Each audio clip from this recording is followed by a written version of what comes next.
یوم قرارداد الحاق پاکستان کی مناسبت سے جموں کشمیر لبریشن سیل کے زیر اہتمام مظفر آباد میں تقریب کا انعقاد کیا گیا۔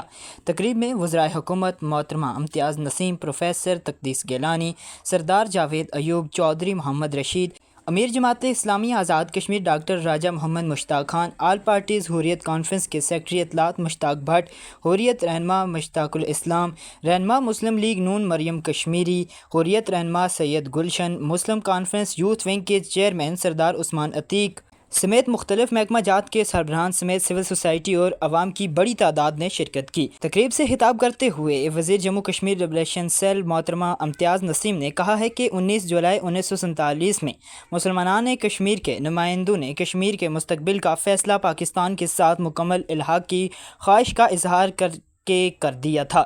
ریاست جموں کشمیر کے عوام نے آزادی کے لیے بے پناہ قربانیاں دی ہیں۔ پاک فوج دفاع وطن کے لیے ہمہ وقت تیار ہے۔ مسلح افواج پاکستان نے کشمیر کی آزادی کے لیے بے پناہ قربانیاں دی ہیں۔ مسلح افواج پاکستان کی قربانیوں کو رائے گاں نہیں جانے دیں گے۔ انہوں نے کہا ہے کہ آج بھی قوم کو انتشار میں مبتلا کرنے کے لیے منظم سازش رچائی جا رہی ہے۔ ایسی سازشوں کا خاتمہ ہونا چاہیے۔